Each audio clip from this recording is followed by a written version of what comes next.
আসসালামু আলাইকুম। আজকের টপিকস মোল বা স্কিন ট্যাগ বা আঁচিল বা ফ্রিকেল। বিভিন্নজন বিভিন্ন নামে বলে থাকেন। কেউ বলেন মোল, কেউ বলেন আঁচিল, কেউ বলেন স্কিন ট্যাগ। চাইনিজে বলে ফেইজি। ফেইজি মানে স্কিন ট্যাগ।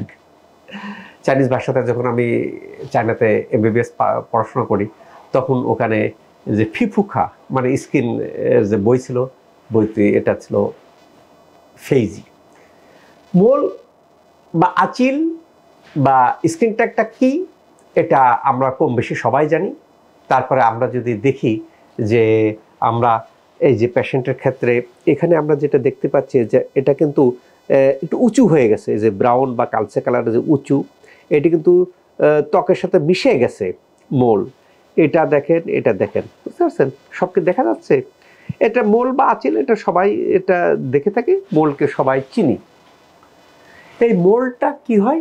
এই মোলটা কোনো ক্ষেত্রে একটু উঁচু হতে পারে, কোনো ক্ষেত্রে বাদামি আকার ধারণ করতে পারে, কোনো ক্ষেত্রে কালচে ধারণ করতে পারে, কোনোটা ত্বকের সাথে মিশে যেতে পারে, কোনোটা মোলের মাঝখানে হেয়ার গজায়, লোম গজায়, এরকম বিভিন্ন জাতীয় হতে পারে। সাধারণত মোল আমাদের বডিতে যদি 10 থেকে 45টা থাকে তাহলে নর্মাল ধরা হয়। যদি এর থেকে বেশি হয় তাহলে চিন্তার একটু কারণ, তাহলে একজন ডক্টরের শরণাপন্ন হতে হয়। এখন এই মোল কেন হয়? মোল হয় আমাদের ত্বকের মধ্যে মেলানোসাইটের পরিমাণ যদি বেড়ে যায়, সংখ্যাটা, মেলানোসাইট কি করে? মেলানিন প্রোডাকশন করে। মেলানিন কি? কালো, সোজা কথা। তাহলে মোলটা আসলে কি? মোলটা হচ্ছে কি, পিগমেন্টেশন প্রলিফারেশন হয়ে এক জায়গায় গ্যাদার করে, অর্থাৎ পিগমেন্টেশন গ্যাদার হয়ে মোল সৃষ্টি হয়। এই পিগমেন্টেশনটা দুইটা স্টেজে হতে পারে, দুইভাবে হতে পারে প্যাথোলজিক্যালভাবে। একটা, ত্বকের এপিডার্মিসের মধ্যে যে মেলানোসাইট থাকে, মেলানোসাইট সেলটার সংখ্যা বেড়ে যায়। বেড়ে গেলে কী হবে? মেলানিন প্রোডাকশন বেড়ে যাবে। বেড়ে যায় কোথায় জমা করবে? জমা করবে স্কিনে। স্কিনে জমা করলে কী হবে? নর্মাল ত্বক থেকে ওর কালারটা ভিন্ন হবে, যেটা আমরা এইমাত্র দেখলাম। বোঝা গেছে? কারো ব্রাউন হতে পারে, কারো কফি কালার হতে পারে, কারো কালো হতে পারে, সবার সমান না। আবার দেখা যায় কি যে ফ্রিকেল এর সাথে অনেকটা মিশে যেতে পারে। ফ্রিকেলটা কি? ফ্রিকেলটা হলো মেলানোসাইটের সংখ্যাটা বাড়ে না। মেলানোসাইটের মূল কাজ তো মেলানোজোম তৈরি করে, মেলানোসাইট কালো মেলানিন তৈরি করে, মেলানোসোম প্রক্রিয়ার মাধ্যমে মেলানিন প্রোডাকশন করে। মেলানিন প্রোডাকশনটা যখন বেড়ে যায় তখনও এটা হতে পারে। বুঝা গেছে? সাধারণত ফ্রিকেলটা ত্বকের সাথে মিশে যায়, উঁচু নিচু হয় না। এইটা হলো নর্মাল, ব্যতিক্রম হতে পারে। এখন দেখা গেছে কি যে স্যার আমার মূল তো সংখ্যা অনেক বেশি। সাধারণত আমরা মুখমণ্ডলের দিকে বেশি নজর দিই, কেন মুখমণ্ডলের ভিতরে যদি এই মোলের পরিমাণটা বেশি থাকে দেখতে অড লুকিং লাগে। অড লুকিং লাগলে কি করতে হয়? মানুষ সৌন্দর্যের পূজারী, সৌন্দর্য করতে যায়, এগুলো তুলে ফেলতে হয়। এখন যদি কিনা মোলটা দেখা যায় কি যে মোল যেটা হলো তার মাঝখানে যদি চুল থাকে তাহলে একটু চিন্তার কারণ হতে পারে। একজন ডাক্তারের শরণাপন্ন হওয়া বাঞ্ছনীয়। মোলের সংখ্যাটা সমস্ত বডিতে যদি 50-এর বেশি থাকে ডাক্তারের শরণাপন্ন হতে হয়। মোলের সাইজটা যদি এই যে পেন্সিলের, আমি হাতে পেন্সিল ধরে রাখছি, পেন্সিলের যে রাবার আছে, আমরা ছোটোবেলায় পেন্সিল দিয়ে লিখতাম, এর উপর যে রাবার আছে, এই রাবার থেকে বড় হয়। অর্থাৎ আমরা বলি 6 মিলিমিটারের বেশি। 6 মিলিমিটার তো অনেকের ধারণা নাই। কি ধারণা আছে? পেন্সিল, বাচ্চারা পেন্সিল দিয়ে লেখাপড়া করে, পেন্সিলটা নিলে আমার মোল হয়েছে, মোলের আমি একটু মাপে দেখলাম কি যে পেন্সিলের যে রাবার আছে এই রাবার থেকে বড়। ডাক্তারের শরণাপন্ন হওয়া উচিত। আবার মোলটা সাধারণত ওভাল শেপ হয় বা গোলাকৃতির হয়। মোলের এক পাশে দেখলেন কি যেভাবে, তার অপর পাশ সেভাবে না, চিন্তার কারণ হতে পারে।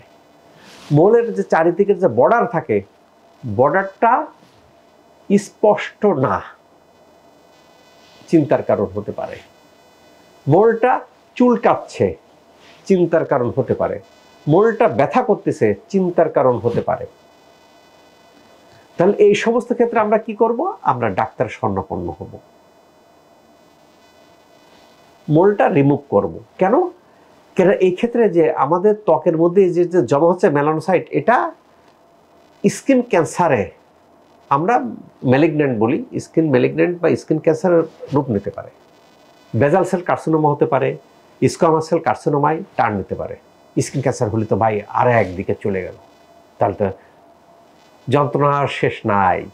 তাহলে কি করা যেতে পারে? প্রথমেই ডাক্তার শরণাপন্ন হওয়া উচিত প্রাথমিক স্টেজেই, এবং এগুলো রিমুভ করে দেব। রিমুভ কোথায় করব, কোথা থেকে করব? স্যার এক জায়গায় রিমুভ করে আবার হয়ে যায়। এখন বুঝে গেছেন যে সবচেয়ে আস্থার স্থান Shashi skin care. Shashi skin কেয়ারে বিশ্বের যত রকম লেজার আছে, দেখবেন কি যেখানে রুম, অসংখ্য রুমের মধ্যে লেজার দিয়ে সাজানো, সব আধুনিক লেজার। এখানে মোল রিমুভ করার ক্ষেত্রে অনেক রকম পদ্ধতি আছে, যেমন ইলেকট্রোকটারি একটা মাধ্যম, ক্রায়ো সার্জারি একটা মাধ্যম, মোল রিমুভার পেন একটা মাধ্যম, একটা পেন দিয়ে মোলকে রিমুভ করা যায়, লেজার একটা মাধ্যম, এনটিআগ একটা, লেজারের মধ্যে অনেক রকম লেজার আছে। এখন কোন মাধ্যমে আমি ট্রিটমেন্ট নেব, কিভাবে নেব, সেটা এক্সপার্ট বোঝেন।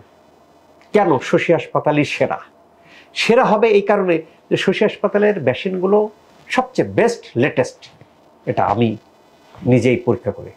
এবং যিনি ট্রিটমেন্ট দিচ্ছেন কোনো টেকনিশিয়ান, টেকনোলজিস্ট ট্রিটমেন্ট দেয় না, কমপক্ষে এমবিবিএস ডাক্তার।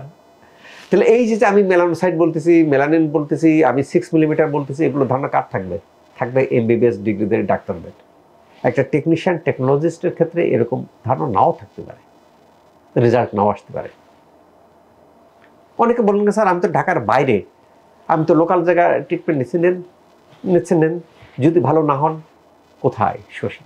শশী স্কিন কেয়ারে এখন প্রচুর ক্লায়েন্ট আসতেছেন যারা অন্য জায়গায় ট্রিটমেন্ট নিয়ে সাইড এফেক্ট করে ফেলছেন, অর্থাৎ নিজে গেছেন, মোল সারতে গেছেন, একেবারে মুখ বার্ন করে ফেলছেন, বা অবাঞ্ছিত লোম সরাইতে গেছেন, বার্ন করে ফেলছেন। এই যে রোগী প্রচুর আসতেছে, আসে শশী হাসপাতালে এগুলোকে কারেকশন করে দিয়ে ভালো করতেছেন। আবার যারা সচেতন, তারা মনে করে দূর অন্য জায়গায় যায়, খালি ঘাইগুতো খাবো, টাকা নষ্ট করবো, করবো কেন? আর শশী স্কিন কেয়ারের যে রেটটা আছে, এই রেটটা হয়তো কিছুদিন পরে এটা রিভাইজ করতে পারে, বেড়ে যেতে পারে। এখন হয়তো কিছুদিনের জন্য এটা আছে। কাজেই তাহলে এই যে মুখের মুখের যে কোনো দাগ দূর করার ক্ষেত্রে কোথায় যাব? স্যার আমি ঢাকার বাইরে থেকে আসবেন, ট্রিটমেন্ট নেবেন, চলে যাবেন। ধীরে ধীরে ট্রিটমেন্ট নেওয়া যায়, এটা তো ঢাকাতে থাকার প্রয়োজন পড়ে না। তার পরবর্তী স্টেজে কি হয়? আপনি আসতে গেলে এখানে শুক্র শনিবার প্রত্যেকদিন খোলা, সকাল 8টা থেকে রাত 8টা। আসার আগে একটু ফোন দিয়ে আসবেন। আল্লাহ তাআলা আমাদের সবার মুখকে ভালো রাখুক, এই প্রত্যাশায় আমি doctor S M Shahidul Islam.